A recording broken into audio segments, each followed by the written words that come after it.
feel like I feel like at least like 2 of my songs could be in like some 50 Shades of Grey type shit. I know it. I know it. So it's okay to do things by yourself, but you can't do everything by yourself. Of course not, yeah. Feel me? So that's the type of motto as well as like agenda I'm trying to push forward with Five. You don't understand how long it takes to plan for one day. One day. 6 months for just one day. And nothing that you plan ever goes correctly. Welcome back to the I4U Vodcast. I'm your host, Eddie Wise, and on this episode, we speak to June JuNor. June is an eccentric singer-songwriter from Flatbush. In her music, she displays a combination of R&B, hip-hop, and soul. On this episode, we speak on her trilogy of EPs, The Battle of the Boroughs by We Are Five, and the importance of building a creative family. Thank you so much for watching. If you're on YouTube, please don't forget to subscribe, like the video if you haven't already. And if you are listening with your ears on any of the podcasting platforms, please visit us on our Instagram or our website or social media and any place and share some love, share your thoughts on the show. Let us know how you feel.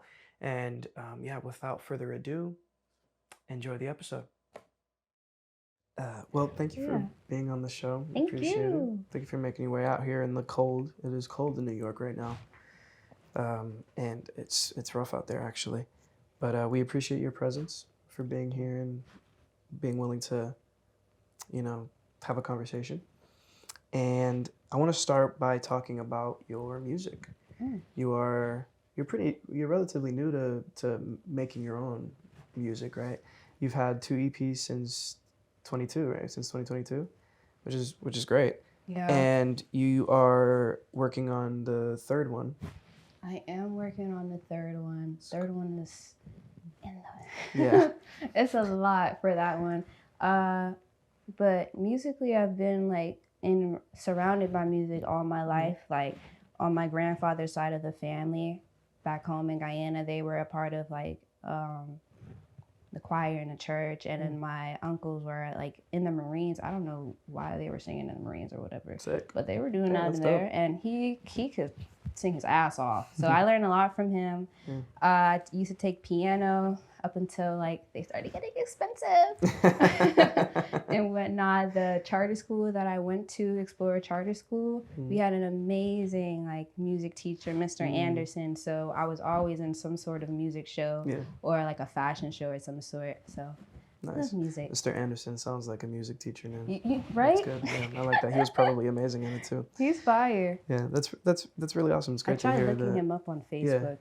I have my choir director on Facebook, and I think randomly he messaged me about something, and he just was like, "Hey, I'm happy to see you doing cool stuff." Yeah. That was pretty dope. He You was really probably cool. got some connects, bro. You gotta yo. I don't know about in Orlando, Florida. I'm not too sure.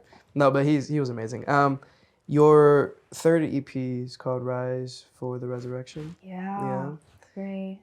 That one is gonna be filled with a lot of rap and nice. I want to say rock. If you heard of Smile for the Funeral, specifically Smile, that song is gonna have songs sounding like that. Nice. Okay. So a lot of acoustic guitars, a lot of string instruments in the. I love strings too, so that's good. That's why it's called Rise. So it's yeah. That's great. Fire. And this is a trilogy technically, right? What inspired the creation of a trilogy instead of just doing what most artists do, which is just individual solo projects? Well, I feel like I wanted to do a trilogy because one, The Weeknd is one of my favorite artists. So I was like, that's fake how he started the classics. For me. Jesus. So I just wanted to try to give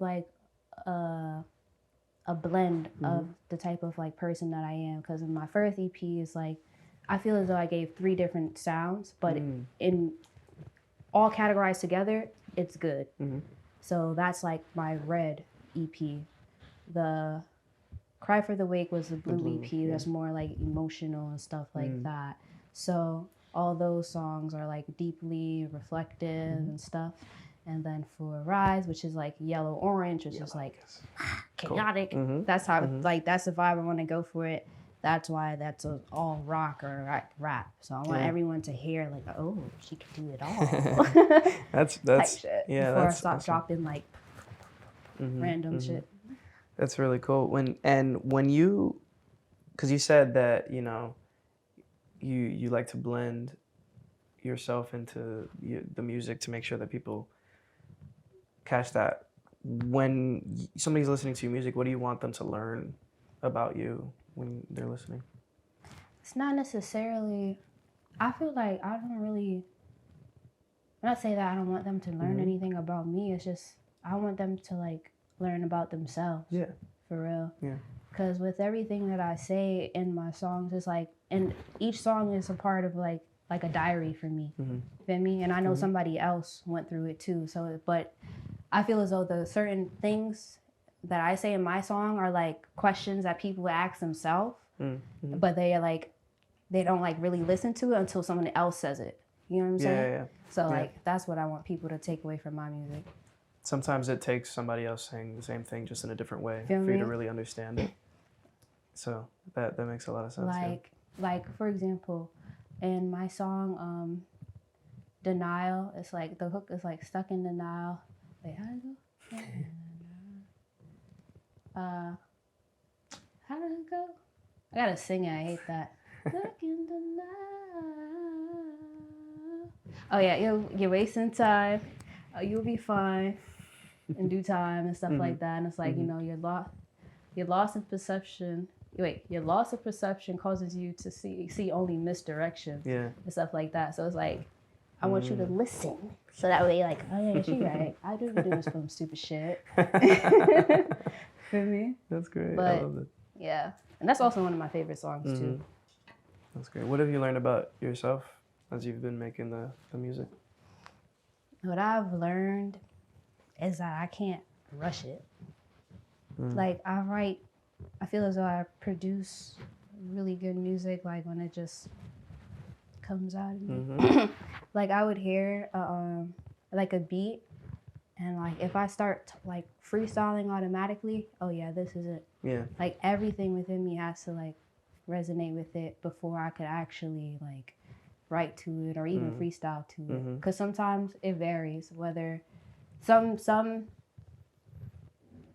beats are like I have to sit down to like really get all of my emotions out. Yeah. So that's something that I've definitely learned as I've been like making music, as well as like finding the right people to work with and whatnot, because that's very hard to navigate with the type of sound that I feel that I have, because it's easy to do rap and whatnot. You could go to any engineer, they could like, type beats. Shit, like, but it's like as a singer, it's kind of hard because certain engineers are used to a certain sound, so it's like they can't necessarily give you that extra input that you may need at that moment. So that's something I've also been. I'm still navigating to try to find like a good home and whatnot. But it's a journey, but it's all worth it, definitely.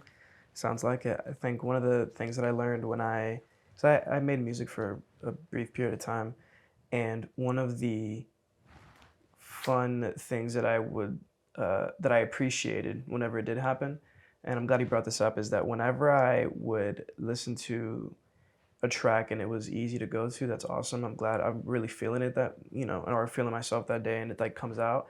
But when I hear a beat and I'm like, how the fuck what do I even do on this, right? That is kind of exciting for me too.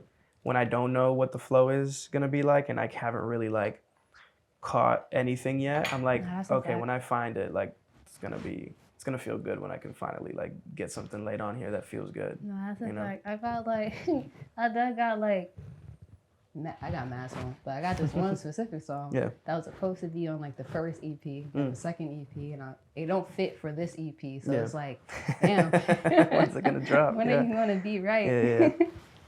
That's exciting. It's always good to have those tracks though, for sure, because when a track stays with you and it never like leaves the rotation of tracks that you think about, that means that's like it's gonna be special when it does come out, for sure. Yeah, and I feel like I like making music that I feel like it's like for a rom-com. I swear to God, I feel like at least like 2 of my songs could be in like some 50 Shades of Grey type shit. I know it. I know it. So just gotta stay in that lane. That's fucking great. I was about to ask if someone was to listen to your music for the first time, and what would you want them to be doing, and where would you want them to be? I don't want you to be smoking, and I'm looking at the camera. I want you to be smoking and sitting by water. It's one of your favorite places? Mm-hmm. I love that. Piers. You like, what's your favorite spot on like the coast of our rivers, like the Hudson or East River or whatever? Do you have a favorite spot or like location that you go to? I have this one at like whatchamacallit, CV Park is in Canarsie. Canarsie. Yeah, Okay. I live over there, that's why. But it's like a part of the, I don't know what it's one called. One of those rivers. But yeah, right? But it's underneath a bridge and shit. So I like So is it right underneath the bridge? Yeah. That's like fire. I'll go right there, sit. If not right there, like Canarsie Pier or the Promenade. Promenade, yeah. Yeah, in Brooklyn, right? In yeah, but like late. It's the Promenade is dope when it's like when it's empty. Yeah, when it's empty. When it's like no people there, it's awesome, bro. Yeah, I have a friend that lives in that area, and anytime we pull up at night, we always walk to the Promenade. It's beautiful. The skyline is just unbeatable, and then we always smoke there. It's like, what else can you do? I mean, you could drink, but you know, that's your poison. Yeah, that's your poison. Yeah. Moving on to some other things that you do, being the creative that you are also founder, CEO of We Are Five. Yeah. And for those who don't know, We Are Five is a conglomerate that focuses on creating safe spaces for multifaceted creatives. Yes. Yeah. And to start off, what inspired the brand name We Are Five, and how did all of that get started? Okay, well, you got 5 fingers. I got 5 fingers, so if you need a hand, I got a hand. That's basically the whole idea of 5.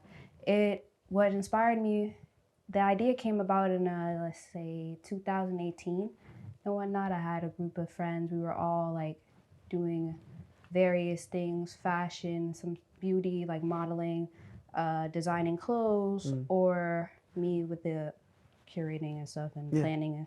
What am I missing? And music. Of course. Right? So it was just like, I was just trying to think like, well, how can we all benefit from all of our talents in like the best way possible, where we're excelling as well as making profit, feel me? And also like uniting everybody together. Yeah. Because like my goal is to like, you know, make us a strong unit. Yeah. But, you know, it's definitely been a journey. Right now we have just the music department up and running. So we've been helping artists with like studio time, photo shoots, hosting events, various types of events for like different type of artists. We've had regular open mics, like R&B open mics, rock, hip hop and stuff like that. We've worked with a shit ton of people and it's amazing, bro. Yeah. No cap. Right now we're in the middle of our Battle of the Boroughs. Yeah. 5-part artist competition where we pick 10 artists from each borough to like showcase their talent, network, and you know, put everybody on about their borough and shit. So right now we're in the Queens era. That's going to be next month on the 18th. So I'm really excited to see what Queens have to offer, because we had some amazing Queens artists last year. Of course. I'm hoping to see what we got. Queens is fire when it comes to their creatives for sure, but all the boroughs got some pretty great heat. Yeah, honestly. We're going to talk a little bit more about the boroughs and the Battle of the Boroughs in a minute. But before that, with We Are Five, what is there a void that you feel you are attempting to like fill in the community when it comes to your conglomerate, your collective? I feel like with the because like I feel sometimes like we all do a little bit of the same shit, so it's like let's just all do that shit together. You know what I mean? Like some people don't be wanting to work with people or this that, and the third, but I don't care. Like if I see something that you do now, I like I'm doing that. Fuck it, let's do this shit together. I don't care. You know what I mean? Like that's what I want to keep doing. I don't want to. It's okay to do things by yourself, but you can't do everything by yourself. Of course not, yeah. You know what I mean? So that's the type of motto as well as like agenda I'm trying to push forward with Five. So because with almost not every event, like we have our regular open mics that's about like of course. Just us and stuff like that. But then like every other month we would collab with somebody. Yeah. It was like just cause. Yeah. Because why not? Yeah, exactly. That's really great to hear. And you produce, you and your team, you produce like many kinds of events. And like you mentioned before, you are in the middle of the 5-part series with Battle of the Boroughs. And like you said, it's, putting on artists from the different boroughs, highlighting them as creatives, and also raising awareness, building connections, things like that. And that's, of course, aligns pretty heavily with what we do. And so far, as you've gone along in this journey, in this series that you're going through, how's it been so far? How do you feel about how it's going? I feel really good, honestly. The first two, Brooklyn and Bronx artists, were really amazing. So it's just a matter of like making sure you're on top of things, because it's like as much as we're part of like doing the series, we have other things on top of that, and then it's like say it's like 50 tabs for each thing, tasks that you have to do. So it's like there's some things that gets like lost in the cracks, but it's like each round you get a little like okay, like I got it type shit. So I'm excited. Yeah, that's awesome. And you it's all about learning at the end of the day when it comes to these things. And it's difficult enough to do one event or one kind of moment. To do multiple in a row that are sequential but also have to do with each other, that's a whole nother ball game for sure. So congratulations on the success so far. I'm excited to see the rest of that wonderful content. Off the top, do you have any favorite artists so far? Favorite artist so far would be from the Bronx, actually. Ty Banson. He was amazing and whatnot. He's like, he had brought out a dancer and whatnot. Yeah. And in the space, right, it was like a little cold. So I'm like, I just saw a dancer. Like I just saw it, right? So I'm just like, it's cold in here. Like, what's going on? Right? So then like Ty starts performing and stuff, and then she gets on stage. She starts doing her big one, and I'm like, oh shit! That's fine. Like this has never happened at one of our shows. So it's like people bringing dancers and shit. Like I need to see more of that. Him, Money Kennedy.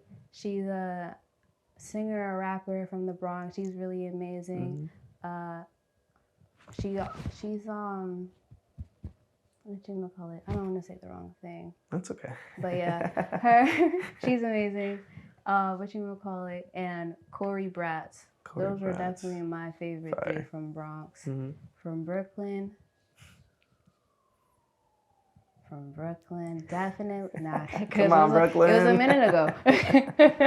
From Brooklyn, definitely Tiani. Tiani is amazing. She's an amazing R&B artist coming up. Like she recently dropped a new single too. So check that out. Oh yeah, we're gonna all the links gonna be in the description. So. Oh, bet. So yeah. Yeah. All right. That's great. I love it. Thanks for putting some people on.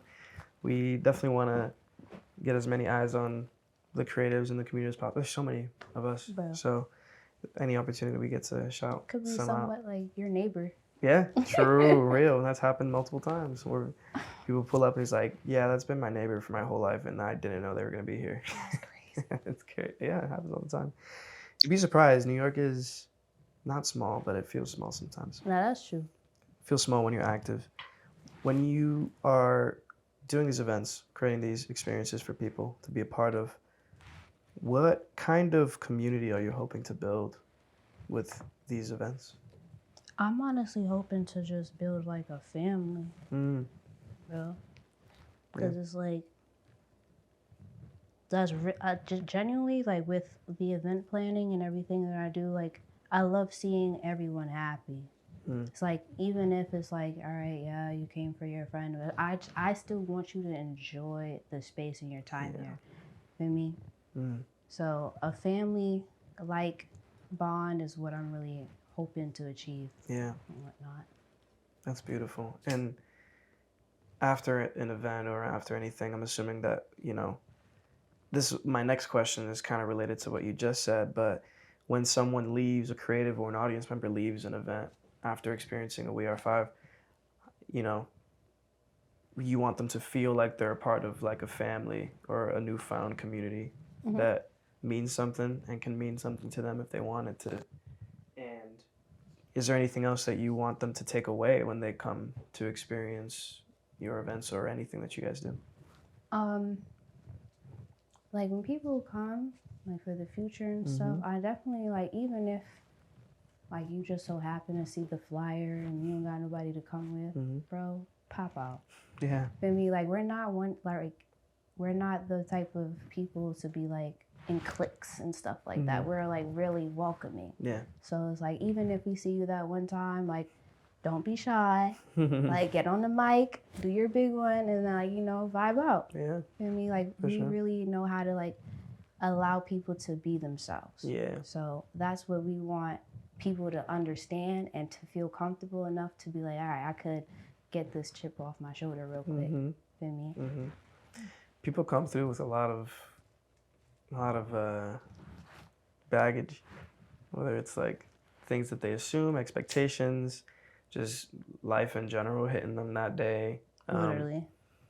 There are so many things that are happening, or that can happen to you in just one day.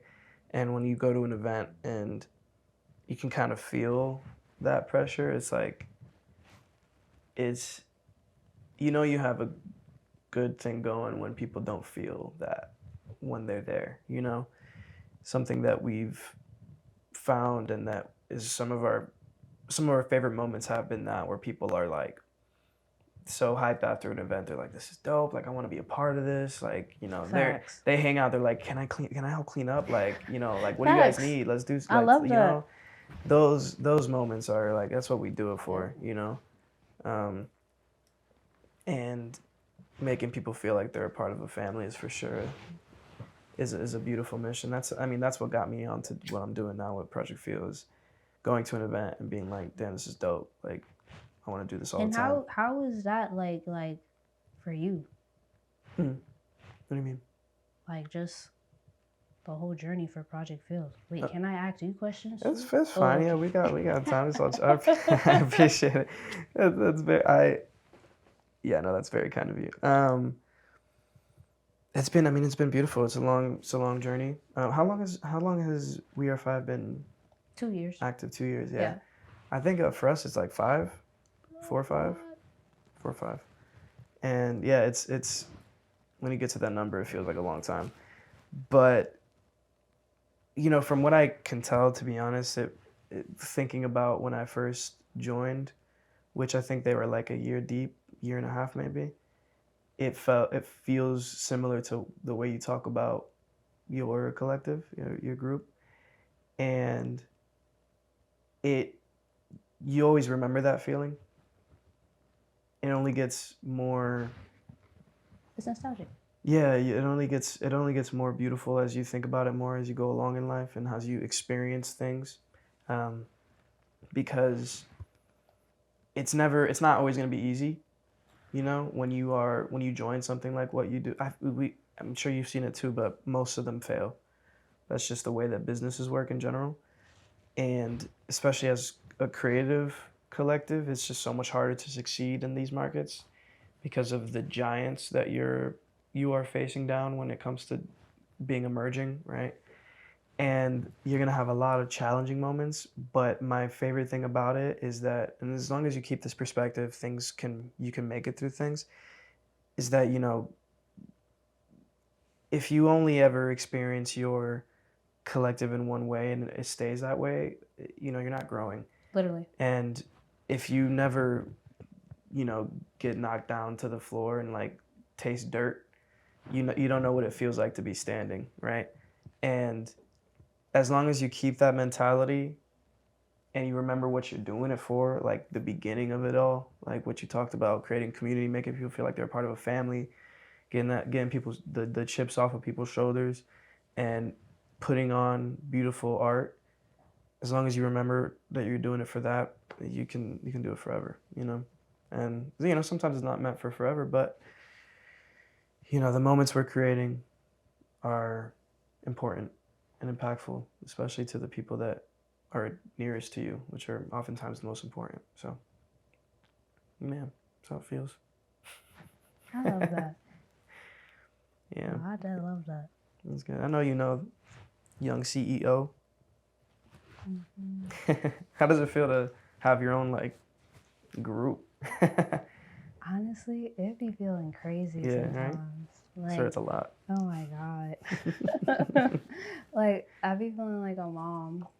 But it's like, it's cool because it's like, oh my God, it's like, Yeah. I'm in control. Yeah. But it's like, I don't really like to be like, I'm the boss. Cause No, yeah. like, that's not my attitude. It's like, for me, we're all bosses and shit like that. We're all helping each other and stuff. So it's like, I know they all like just come to me for like little things. Yeah. So it makes me feel even special. So it's like, hearing CEO is like, sometimes though, it's like a little cringe. It's like, yeah, right? Like, I don't want to feel, because when people hear boss, sometimes they think like mean. Yeah, for sure. And, No, that makes sense, yeah. And I think it's important, of course, it's important to understand that you are what you are as a leader, right? Yeah. More so than a boss, being a leader of a group. But it's also, you know, for people who maybe don't fully understand what it's like to be in that position. It's, you know, I feel like CEO is like a weird word for it, or a weird title for it, because it just doesn't work in the same way. Like there's so much more. It's just collaborative.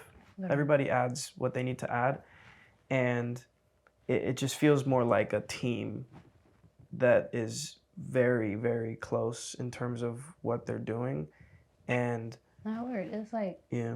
In terms of, sorry to cut you off. No, you're good. Go ahead. In terms of like team, like basketball. Yeah. Right? Yeah, exactly. Play position. Like you got a captain, but Me? you know, you got a point guard, but point guard got to know how to play every position. Yeah. Point guard is not. Well, maybe in today's NBA it's going to be a little bit different, but most point guards aren't like backing up people in the paint and like tossing stuff up like that. You need somebody, usually, unless you're like these freak athletes that are coming out nowadays. It's insane. Actually, every time I think about that, it just gets crazier. Yeah, never mind. I'm not going to go on a tangent right now. Spring 2024, launch of Life. Yes. Tell us a little bit about that. Oh my God. So our art department is going to be up and coming. Yeah. I'm so excited. Oh my God. So we're going to have our first like art mixer. We're going to highlight local artists. Visual artists? Or yeah, visual artists. And then only like 3 to 5 like musicians. Maybe just 3 though. But 3 is a good number. But you know, 5 plus 5. Yeah, but, yeah. True. But 3. Yeah. So yeah, I'm really excited about that because I just really want that to be on some like euphoric vibe, just flowers everywhere and just art and everyone just like and I want to have like a nice little wine bar and cheese and shit. Cute. Make it all cute. So with that, we just same thing that we're doing with, you know, House of Sounds and Music Department. Yeah. Is highlighting a visual artist every month. Well, not every month for a House of Life. We'll do that every quarter. Nice. Okay. And whatnot. Well, A quarter would be 3 months, but we're doing every 4 months. So what is that? I mean, technically, is that kind of the same thing in a way, but just yeah, like you're a little bit. All right. Just in case. It happens when it happens, guys. Just wait. Be patient. But yeah, so we're gonna do it that way. So the first one is gonna be in April. Nice. So we're gonna in January we're gonna post like the seeking flyers and stuff like that, and from there we're gonna have everything rolling and in hopes we have a great show. Exciting. That's really exciting. I'm glad you're taking. You know, it takes a while to. I feel like people don't really understand how much effort it takes to put on these kinds of things. Nah, you know. I'm glad you're looking ahead. Literally, because I was like telling my friend, I'm like, bro, you don't understand how long it takes to plan for one day. One day. 6 months for just one day. And nothing that you plan ever goes correctly. It's going to change so many times in the process of, So, like, when events do end on time, I'd be happy. Yeah. Like, okay, great. It's a great feeling. Yeah, like, all right, I did what I had to do. I can have fun. Yeah. Cool. All right, but when it's over, time. Yeah. I mean, we do it for a reason. We do it because we feel like it's super valuable for these artists to connect with their communities. Why do you feel like it's so important for creatives to really be to really connect with people who appreciate art on a deeper level? I just feel like we could all add to each other's sound. So that's why I would want to always try to connect with people, because it's like you got a certain flair and I got a pizzazz, and together we could do something with that, you know. But it's just it's also about taking the risk, like, because with some people will be willing to like just collaborate with anybody, do anything, and some people feel as though like they've reached a certain level where they don't have to. Feel me? But it's like you don't know what this could possibly do for you. Feel me? That's great. Man, I'm just gonna enjoy that for a second. Like you said, what was the first thing you said? I got distracted by the pizzazz and the flair thing. But the first, I got some flair and you got pizzazz. We could do something with that. Do something together. I love that. I was just thinking about that the whole time. Because that's exactly what it feels like. It's like everybody got something special, you know. I like that. We can just add to each other and layer it multi, you know. Have a nice big cake at the end of the day for everybody to eat from, you know. That's great. I love that. Well, we're nearing the end of our show. Yeah. So quick. Wow, it was. Yeah, but it's great. I love it. I love the conversation. I feel like you have a lot in you. I'm excited to see it continue to grow. For those who don't know, this is the first time we're meeting. And I feel like, you know, hearing what you're going through and your experience, it feels like something I can really relate to. So it's exciting to have these kinds of conversations. You know, I'm not the CEO of Project Field, but I do know what it's like I've seen what it's like for somebody to be in that position. And I want you to keep going for sure. I'm excited that you're opening up getting new foundations or new pillars to like put up, because you know it's exciting when you can bring even more people in. And to everybody that's watching, please, you know, support as much as you can, because it's very important. And it only works when you guys are a part of it. It only works when the family comes together to support each other. And you know, I'm excited to see it work. It's great. To end us off, okay? One, how can we support you? And whatever's coming next or wherever we can follow. And then I want you to end off, if you don't mind, with some words of wisdom. Okay, cool. So you could support us by, just one, following us on Instagram. We are 5, 2 R's, the number 5, IVE. That, and also just coming to our shows, like, even if you can't make it one day, like we always have like 2, if not 3 events a month. So just pop out to one. We're all love. We want you to be there. And yeah. And also, if you're a creative, like, definitely don't be shy. Pop out. Like, Yeah. We want to hear what you got. Feel me? Like, stop singing in your shower. And where's wisdom, right? Yes. Okay. I will say my mantra that I made up. But I made it, so you can't steal it. You gotta do the quotes every time. Feel me? Shine as bright as the sun, yet be as mysterious as the moon. Never let them know your next move, and always let them feel your energy in every room. Yeah. That's beautiful. I love that. Yeah. That's really great. That is so cool. I love that so much. Well, thank you for being on the show. Thank you for having me. Like I said, sitting down with us again. We really do appreciate you imparting your wisdom on us and also sharing your experiences with music and also We Are 5. So shout out to everybody at We Are 5 as well. Yes. Yeah. Shout out my boy Prince. Shout out my boy Tasia. I said my boy. Shout out my girl Tasia. I'm so sorry. Shout out my girl Kiva. Static, Certified Industries, all that. Ow, ow, ow. Oh, yeah. Ow, yeah. Let's go.